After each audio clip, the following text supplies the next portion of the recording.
Good morning, happy Sunday. আজকে Sunday, তো আজকে একদম রোদ ঝলমলে দিন, একদম রোদ উঠেছে, দেখো কেমন রোদ। তো আজকে সকালটা বেশ সুন্দর। সকালবেলা অনেকক্ষণ উঠেছি, কিন্তু আর মানে গল্প করছিলাম সুবীরের সাথে বসে বসে, আর ব্লগিং স্টার্ট করা হয়নি।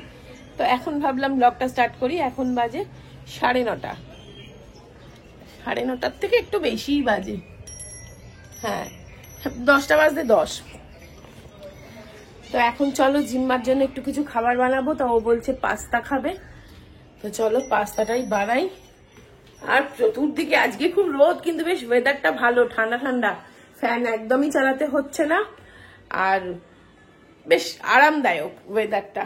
আর আলমারির খানিক জিনিস বাতিল করলাম, খানিক এই জিম্মা, তোর হোয়াইট সস পাস্তা না রেড সস? রেড। চলো হোক, রেড সস পাস্তাই হোক, আগে তো পাস্তা বয়েল। তো আমি এখানে ইউজ করছি, দেখো দিসানোর হোল হুইট পাস্তা।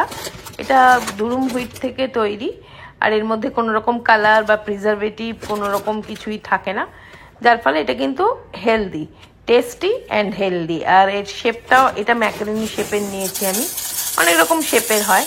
তো চলো, জিম্মাই ম্যাকারনি শেপটা সব থেকে বেশি ভালোবাসে, লম্বা লম্বা শেপটাও খায়, বাট এই ম্যাকারনি শেপের পাস্তাটা ও সব থেকে বেশি ভালো লাগে ওর খেতে আর কি।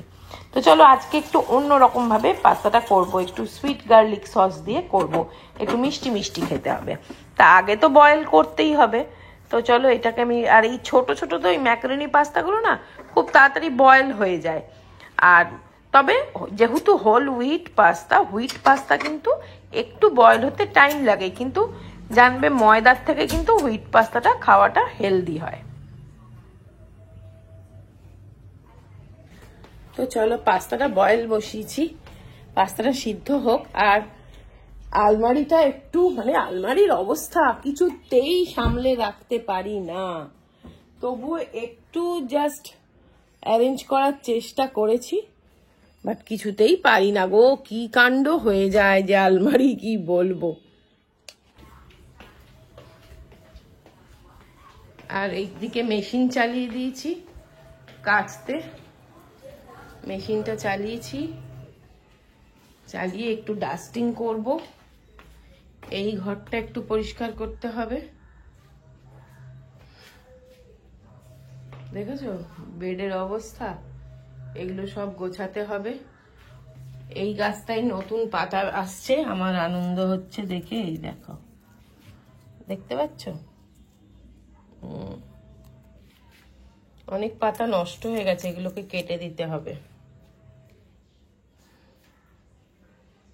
ওটাকে কাচতে হবে, এর হাতের মধ্যে এটাকে বেঁধে রেখে দিয়েছে, এটা খুব নোংরা হয়ে গেছে। তো চলো পাস্তাটা বয়েল হয়ে গেছে, তো আমি আগারও হানিকম ফ্রাই প্যানটাতে পাস্তাটা করছি। তো ফার্স্টে একটু পেঁয়াজ দিয়েছি, আর একটু চপ গার্লিক দিয়েছি, অল্প একটু রসুন আর পেঁয়াজ সামান্য দিয়ে পাস্তাগুলো বয়েল করা দিয়ে দিলাম। নুন দিয়েছি অল্প একটু, আর এটা হচ্ছে সুইট চিলি সস, এই সসটাই খেতে খুব ভালো, এটা অল্প দিয়ে দেবো দেখো। আর একটুখানি দেব অরিগ্যানো, আর একটু গার্লিক পাউডার ওপর থেকে দেব। গোলমরিচ গুঁড়োও দিতে পারো, তবে জিম্মারটাতে আমি গোলমরিচ গুঁড়ো দেবো না, ও গোলমরিচটা পছন্দ করে না, মানে গোলমরিচের গন্ধটা ওর ভালো লাগে না পাস্তাতে। চাউমিনে দিলে খায় বা চিলি চিকেনে দিলেও খায়, কিন্তু পাস্তার মধ্যে দিলে খায় না। আর এটা খুব সুন্দর চটপটা একটা টেস্ট হয় ওই সসটা দিয়েছি বলে। তো দেখো আমার রেডি হয়ে গেছে, ওকে চলো দিয়ে দিই খেতে। আর আমাদের আজকে জলখাবার বলতে শুধুমাত্র ফ্রুটস, আর আজকে কিছুই মানে কচুরিও আনিনি, অন্যান্য দিন রবিবার মানেই কচুরি সিঙ্গাড়া এরকম সুবির নিয়ে আসে। আজকে আমি বারণ করে দিয়েছিলাম যে এখন আর সামনেই বিয়ে বাড়ি আসছে, প্রত্যেক দিন প্রচুর খাওয়া হবে, তাই জন্য একদম শুধুই মাত্র ফ্রুটস। তো আজকে মাছ এনেছে, কাতলা মাছ। এদিকটা এত লাইটটা কম, ওই দিকটা একটু বেড়েছে, তো এই দিকটা আর হলো না। কাতলা মাছ আর ভেটকি মাছ, আর এখানে মাটন এনেছে, মাটনটা আমি ম্যারিনেট করছি, আর এখানে ভাত হচ্ছে, সব চলছে একসাথে। আমি আজকে মাটন আনতেও বারণ করেছিলাম, কিন্তু শুধু মেয়ের বায়নার জন্যই সুবীর এনেছে। জিম্মা বলল মাটন আনো, আমি গত সপ্তাহতেও আনতে দিইনি, কেননা মাটনটা বেশি খাওয়া ভালো না। আর যেহেতু খাওয়া দাওয়া হচ্ছেই, মানে লেগেই আছে কিছু না কিছু অনুষ্ঠান, তো মাটনটা আমি ম্যারিনেট করছি। দেখো একটু দই দিয়েছি, টক দই, আদা রসুন বাটা, একটু ধনের গুঁড়ো, একটু জিরের গুঁড়ো, একটু হলুদ গুঁড়ো, একটু লঙ্কার গুঁড়ো আর একটু সর্ষের তেল, সেই দিয়ে ম্যারিনেট করে একটু রেখে দিই। 8 ঘন্টা রেখে দিচ্ছি। এই মাটন ঝোল আর ভাত করব, আর কিচ্ছু করব না আজকে, ঠিক করেই রেখেছি। আমি সাদা হয়ে যাবো না মানে একটুখানি এটাকে এগিয়ে আনো। ব্রাশটা এরকম কেন? ব্রাশটা পিঙ্কি সেদিন ভালো করে ধোয়নি।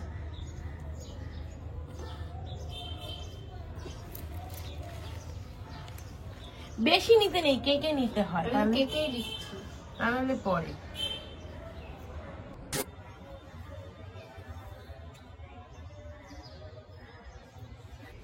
তো এই দেখো জিম্মা এগুলো রং করেছে, আবার এটা একটা সেকেন্ড কোট দিয়েছে। আর এই স্ট্যাচুটা, এই মূর্তিটা ছিল, এটাকেও রং করে দিয়েছে। এগুলো একটু পরিষ্কার পরিচ্ছন্ন করছি আর কি। এই ট্রেটাকেও রং করা হয়েছে। আর চলো রান্না তো তোমাদেরকে ওদিকে দেখিয়ে দিই। এই দেখো, এইটা হচ্ছে মাটনের লুক। আজকে একটু করেছি। এই যে অলরেডি ওরা খেতে বসে গেছে, মানির খাওয়া হয়ে গেছে, আমিও নিয়ে নিয়েছি। রবিবারের লাঞ্চ। কেমন হয়েছে গো মাটনটা? দুর্দান্ত হয়েছে। খুব সুন্দর হয়েছে। ভালো আছে। তো দেখো এই রুমটা আজকে একদম পরিষ্কার করেছি, সব ঝুল টুল ঝেড়েছি, সমস্ত পরিষ্কার করেছি। শুধু পর্দাগুলো পাল্টাবো কিনা ভাবছি, বাট পর্দাগুলো পুজোর আগেই কেচে লাগিয়েছিলাম বলে এখন আর ভাবছি পাল্টাবো না। তাই বেডশিটটা নতুন পাতলাম, দেখো বেডশিটটা নতুন পাতলাম, মিশো থেকে নিয়েছিলাম বেডশিটটা। এইটা মানে এই কভারে পেতে রাখার মতন ঠিক আছে, বাট এটা কমফোর্টেবল নয়, খুব একটা ভালো কোয়ালিটির নয়। যাই হোক, এই বিছানার জিম্মার পছন্দ ছিল বলে এই প্রিন্টটা নিয়েছিলাম। আর সব গুছিয়েছি, জিম্মার বইগুলো ওপরে তুলে দিয়েছি, এই টেবিলটা খালি করেছি একটু, এই আর কি। মেনলি পরিষ্কার করেছি আর কি, গোছানোর থেকেও এই ঝুল টুল ঝেড়ে, খাটটা সরিয়ে, খাটের পেছন টেছন ঝাঁট দিয়ে পুরো পরিষ্কার করেছি। এই দেখো রুমটা, বেডটা এরকম লাগছে, ভালো লাগছে না? তো চলো, ওই দেখো ওইখানে জিম্মা শুয়ে আছে, এ চায়ের জন্য বোধহয় ঘুরঘুর করছে। কি জন্য ঘুরঘুর করছে? হ্যাঁ, চলো বসে যাও, চা রেডি। এই ঘরে খাবে চা? কাগজ নিতে। হ্যাঁ, কাগজ পাততে হবে, এক্ষুনি পাতলাম বিছানাটা। চাদরটা নিয়ে এসেছি। হ্যাঁ, চাদরটা অবশ্য তোমার মেয়ে কতক্ষণ রাখবে এটাকে তার নাই ঠিক, এক্ষুনি গন্ডগোল পাকিয়ে দেবে। এইখানে এখন শুয়ে আছে। দার্জিলিং টি করব। গত বছর সেই দার্জিলিং গেছিলাম না, তখন চা এনেছিলাম, আর এইটুকুনি পড়ে আছে, বেশি নেই। তো খুব ভালো ছিল চাটা, দার্জিলিং টিটা। তা এটার জন্য করছি, এটা দিয়েই দার্জিলিং টি। আর এই টি পটটা তো তোমাদের সবাই খুব প্রিয়, আমারও খুব প্রিয়। এটা আমি গড়িয়াহাট থেকে নিয়েছিলাম। আর এই কাঁচের কাপ দুটো নিউ মার্কেট থেকে। আর হ্যাঁ, তোমরা আমাকে হরর স্টোরি বলতে বলেছো আমার, যেটা আমি তোমাদের বলেছিলাম বলবো, তা নিশ্চয়ই বলবো। আর একটা হরর স্টোরি আমি তোমাদের যেটা বলেছিলাম সেটা কিন্তু আমি কমিউনিটিতে তুলে দিয়েছি, একবার দেখতে পারো, ভালো লাগবে। আমার পেট পাতলে কাগজ যাও, আমি জানিয়ে যাচ্ছি।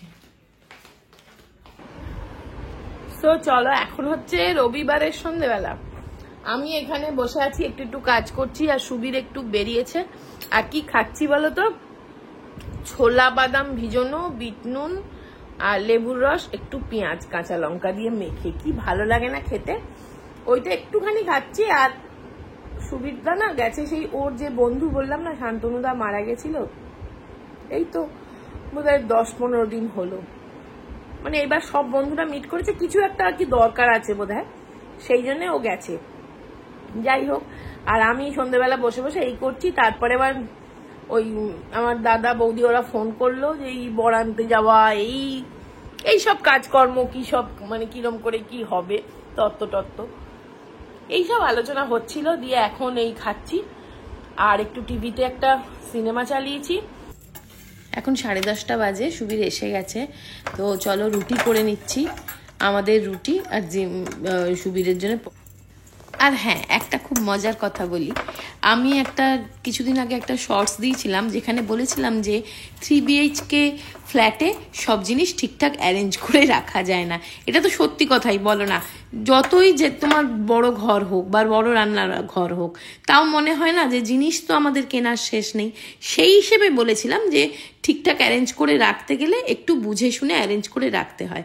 সেই নিয়ে অনেকে আমাকে মানে জানি না কিভাবে ইনসাল্ট করে বা যাই করে হোক মানে কথাটার ভুল মানে করেছে যে আমি শুধুই শো অফ করি, আমি বোধহয় এখন আবার অনেক বড় বাংলো কিনবো, সেই জন্যে বাহানা করে বলছি যে এই ফ্ল্যাটটা খুব বাজে, ফ্ল্যাটটাতে কিছু ধরে না।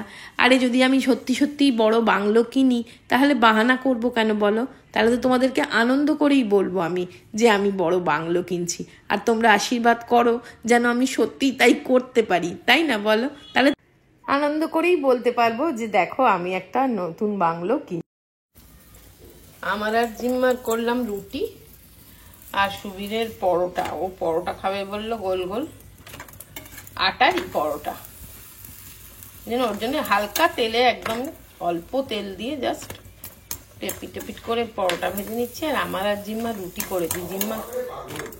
জিম্মা খুব একটা পরোটা খেতে চায় না।